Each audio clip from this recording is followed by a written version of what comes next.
Déclaration de la SENCO sur la situation sécuritaire dans les territoires de Rutshuru et de Nyiragongo. La conférence épiscopale nationale du Congo SENCO suit avec beaucoup d'inquiétude la dégradation de la situation sécuritaire dans la province du Nord Kivu, particulièrement dans les territoires de Rutshuru et Nyiragongo, suite à l'intensification des combats entre les FARDC et les rebelles du M23, combats qui causent tant de pertes en vies humaines de part et d'autre.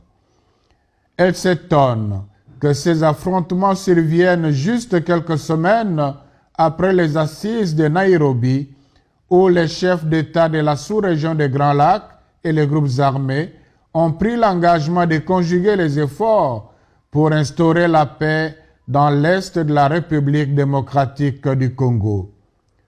Tout en saluant les bonnes intentions exprimées par les participants à cette rencontre de Nairobi, la SENCO les invite à être sincères et véridiques dans cet engagement en conformant leur comportement à ce qui a été décidé et proclamé.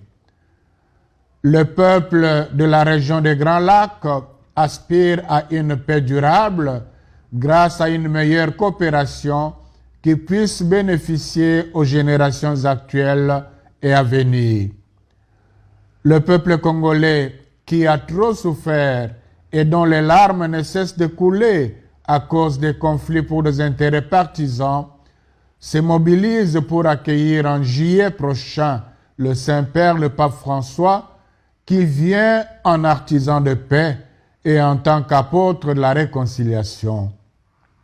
Ce n'est ni juste, ni honorable de tenter d'empêcher à ce peuple cet instant de bonheur qui sera une source de bénédiction pour notre pays, la RDC.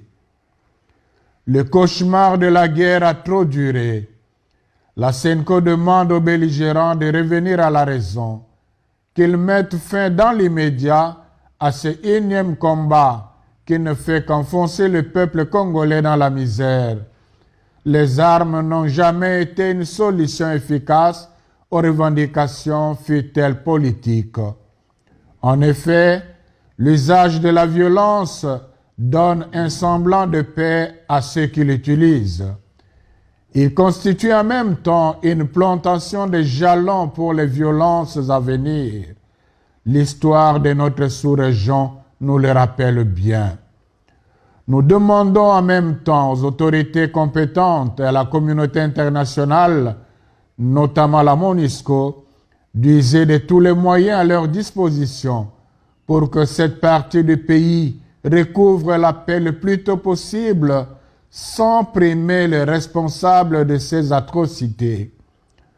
Enfin, la SENCO demande à la population congolaise d'encourager nos vaillants soldats de FARDC qui sont au front et de dénoncer toute personne identifiée comme ennemie de la paix. Que le peuple de Dieu qui est à Goma ne cède pas à la panique, qu'il continue à se mobiliser pour réserver au Saint-Père un accueil digne de lui. Par l'intercession de la très sainte Vierge Marie, consolatrice des affligés, que Dieu accorde la grâce de la paix à notre pays, la RD Congo. Kinshasa, le 28 mai 2022, Son Excellence Marcel Otembitapa, archevêque de Kisangani, président de la SENCO, je vous remercie.